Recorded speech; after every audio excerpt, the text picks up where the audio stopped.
So hello guys, what's up and welcome back to my YouTube channel.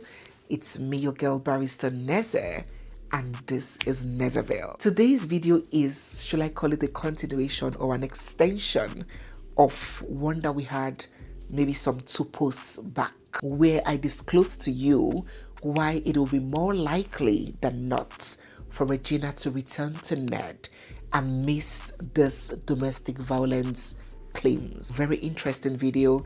If you're yet to see it, please do not fail to see it, maybe before or after watching this one. But in today's video, I wanted us to address the concept of the shiny velvety cage, the concept of happiness and unhappiness in marriages, especially for women, and how men significantly differ from women in this respect. So if you're new here, you're seeing my face for the first time, or if you've been watching without subscribing, don't forget to hit the subscribe button, give this video a big thumbs up, drop all your thoughts down in the comment section, and stay glued for we have so much more coming your way. Let us proceed.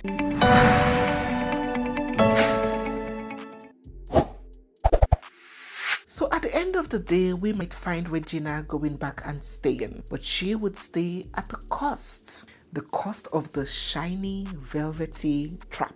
And since it is shiny and glittering and velvety, people on the outside would admire this beautiful work of art. From the outside, people would say this golden and luxury rims, so beautiful. But in the inside, it may feel like prison. It may just feel like state penitentiary. And why may it feel like that? Because every and any real marriage needs connection and friendship for it to be fulfilling. A marriage where you can feel at home, where you can banter, you're not in competition with anybody, where you can have spontaneous video calls without you worrying whether it is the other woman's turn, whether you're interrupting your husband and another full human being, another full legal wife. Friendship, not sex, not money, not all these things. The friendship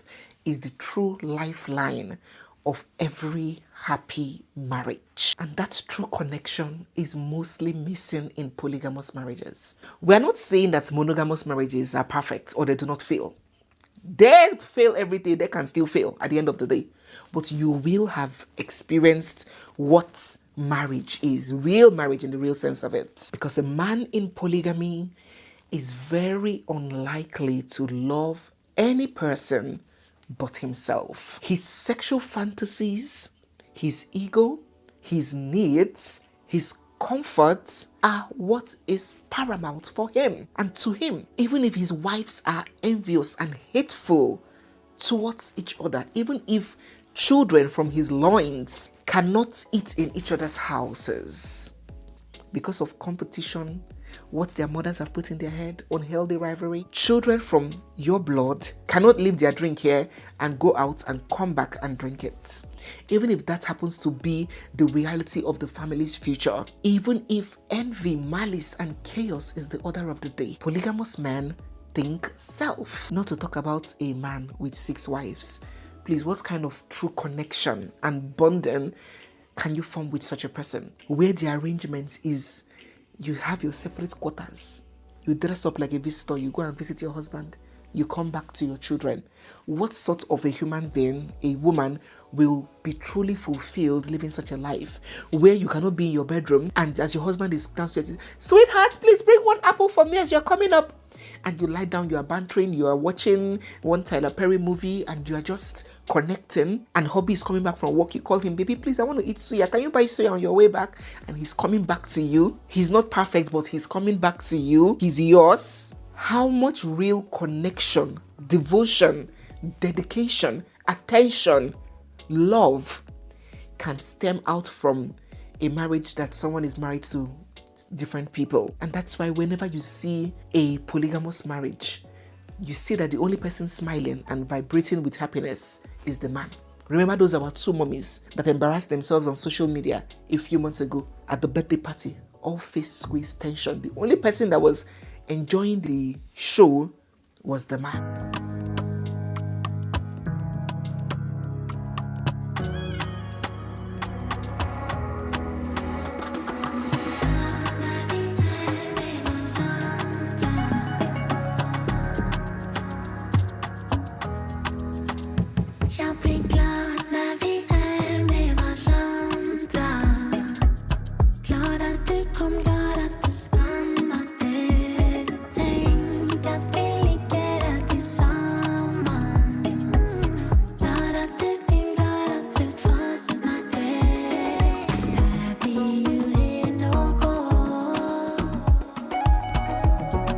And at the end of the day, what is important to women is that love and attention. When you are broke, you might think that it is money that would give you that satisfaction in life. At the end of the day, when you get that money, you now see that it is peace. So the other day we saw a story of the richest woman in Africa, Mrs. Folorunsho Alakija. There were rumors that she has divorced at the age of 60 something. Is it that she's looking for one young boy to be giving her sex? Or is it that she just blew as a 60-year-old woman, so she's now feeling pompous because she has money? She has always been a billionaire. But the more you grow, the more you age, the more you mature, you will start to realize that last, nothing past peace. So money cannot compensate for peace. At some point, I was interested in knowing about the British monarchy, the history of the British monarchy. And so while I did that research, I got more familiar with the life of the late Princess Diana, one of the richest, most important, and most famous women at her time. And she was married to the most sought after, most eligible bachelor of her time, and yet her eyes constantly carried sorrow. You know, people think that at the end of the day, a man is the only answer. Actually, a fulfilling job is better for me. And she was one of the saddest women ever. With all the wealth, do you know the kind of money the British monarchy has? With all the money, with all the fame, with everything, she was sad and unhappy. Well, there were 3 of us in this marriage, so it was a bit crowded. That most men will and cannot be able to understand or relate to this deep desire that women have to be happy, because they don't function that way. Have you seen a man's reaction when you tell him that a woman left her marriage because she was not happy? In fact, he is so upset, he almost feels like going to beat the woman up, because to him it is a stupid reason. Being unhappy to them is so trivial. It's not good reason. Why? Because most men do not understand the depth of emotional neglect, because they have much limited emotional needs than women. It's very easy to make a man happy. Feed the man well, give him better food, better chow. Give it to him wella in the other room, and respect him. Make the house a respectful and one place chicken, and the man is okay. How many men have you heard divorced because they were not happy? How many men go to bed feeling unloved because their wife didn't notice how sharp the cut of his new shave was, or his beard? But a woman can feel neglected or unloved or unhappy just because her husband didn't notice or compliment a new hairdo. So the emotional needs are different. So a man will not be able to understand that desire, that craving for happiness from a woman, because he doesn't really depend on that as much as women do. If you watch all these movies of the medieval times, all those old Roman movies where arranged marriages, where they arrange marriages, and you will see a king, an emperor has, arranged a marriage for his young daughter to one rich emperor that maybe is elderly or doesn't look good. And the man is thinking strategy. He's thinking family alignment. He's thinking logic. He's thinking comfort. While you find the wife crying, asking the king, don't you care if she is happy? Don't you care for her happiness? And the man is saying, she will be well taken care of. They don't understand. And that is why how a woman reacts to a job causing intense unhappiness is different from how a man reacts to it. A woman stays in complete misery. She's miserable at that job. But for the man, he would come from the angle of fulfilling duty, of commitment, of necessity, even if he really is not enjoying that job. I am not saying that men shouldn't be happy or men do not crave to be happy. I am saying that the effect, the impact of long-term unhappiness on a woman, or even short-term, is more intense, is more felt, has more impact in her self-worth, in her overall mood, in her entire personality. She dwells on it more.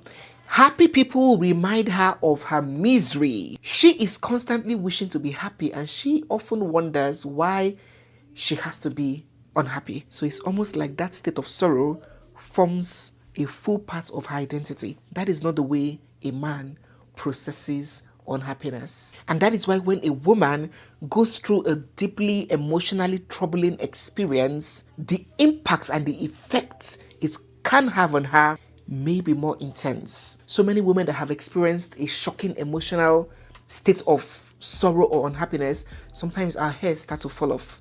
Acne will just break out. Some of us will gain weight. Some of us will lose so much weight. Some of us, our period will just pump out unexpectedly. Some of us that are older will enter premature menopause. Some of us will just suddenly develop terminal illnesses. Some of us get gray hair and turn old overnight. A great intense state of unhappiness hits on a woman a lot harder than a man. And that's why sometimes I do not blame men when they believe that polygamy can be ideal, because happiness can generally be compromised for them as long as there is the existence of other factors like maybe duty. But even the first woman, the first recorded case of polygamy, the first woman could not stand it. She could not bear it. Despite that polygamy was initiated by her, and despite it was an arrangement of necessity, not an engagement of lust and manipulation like we see today in what they call polygamy today, masquerading under culture. That first arrangement was an arrangement of absolute necessity. She was barren, almost 100 years, no child. She was the one that by herself said, baby, let us do this to preserve the bloodline, to preserve the lineage. And despite it was absolutely necessary, and it was the wife that gave consent, it wasn't forced on her, she still could not cope with it. Because I told you that it is not a natural arrangement. Human beings are jealous in their hearts. Even many animals do not like to share their spouses. Many animals are not polygamous. So that woman that initiated that polygamy was still the one that said, man, I cannot cope with this, and told the husband to send that woman and her child away. That was the first record of polygamy. God knew what he was doing when he made Adam and Eve, not Adam, Eve, and Jane. And sent that woman away. Until today, the world is still suffering from that polygamous arrangement. Till today, the enmity, the tension, the friction between Christians and Muslims, the world is still suffering today on that arrangement. So for a man like Ned Woko and people like him, they might feel like it is a comfortable arrangement. I can afford it. They only dwell on the affordability parts of it. But for women, they would continue to be fixated on the happiness and emotional part of it. And I kind of blame women, because women pretend a lot. If women come out plain to narrate their experiences and how they really feel about those unions, then men will stop feeling like it is tolerable. As long as you do this, you do that. A woman's heart is like a deep ocean. And that's why you see some marriages, when they come abroad, the man will be saying, just 3 months we came here, this woman changed. She did this to me, she kicked me out. He doesn't know that right from when they were in their countries, the woman hated him. A woman can hate you, mean you, be planning evil for you, and still be cooking for you, laughing with you, sleeping with you for 15 years. Until she executes her plan. So most of these people that appeared as though it's okay, most of them are dying inside and masquerading, pretending. So if you want to get the true feedback on how a polygamy felt, you don't ask the man. Of course, the man is the ultimate beneficiary. In the middle, you ask the women in private their own feedback about that arrangement. Then you will hear the truths, not from the man. So there, someone like Regina is now in this beautiful golden velvety cage. It is beautiful, it is luxurious, but it's still a cage. And people expect her happiness to stem from comfort and provision and material things, while she might just be desiring those basic human communications and affirmation and quality time, and she may never get it. I remember when we were back home, I have a very close relationship with my mother-in-law. If you know, you know. And my mother-in-law is a widow. Whenever she comes to the house, I would always encourage my husband to go to her room, go and stay with her, go and gist with her. And when he enters, it's almost like she should swallow him. She has so many G's, she has so many things to talk to him. She doesn't even, And I understand, because I'm a woman. I know that that emotional gap is missing. And I'm very willing to share my husband. Let us share both of us are his wives. You understand? Because he is her only son and she is a widow. And I understand that emotional vacuum that a woman would feel when she doesn't have that figure to fill it Then let us not even go to the sexual frustration, the sexual needs. Oh yes, we got to talk about it because it's a reality. So many women, so many young girls who are in this kind of arrangements, they have one workout booby, one correct bobo, one boboski, somewhere that's service them, change the oil, change the carburetor, clean the plug, service the engine, they enjoy themselves, they come back. But in this case now, daddy has used traditional rites, cultural fetish. If you do, you cast. This is a young girl, 2021. At that age, their hormones are boiling. They want exploration. They want to experiment. They are looking to explore lizard style and hopping rabbit position and looking for who will hang them on the fan. That is unachievable and unattainable given the circumstances. And because women, as I mentioned, do very badly staying in deeply troubling emotional states, this woman finds herself drowning in constant unhappiness. The unhappiness that money cannot save you from, that money cannot buy, that money cannot redeem. During my time at the bank, I encountered rich, when I say rich wives, or should I say wives of very rich men, they drive the most exotic cars. Many of them will come to the bank and burst into tears and cry and lament what they are going through. While some, you will see the couple always smiling. When you see one, you will know that the wife is coming upstairs. When you see the husband, you will just say, Daddy, where is mommy? You will see mommy coming. In love. They do not have much, but they are always radiating with happiness.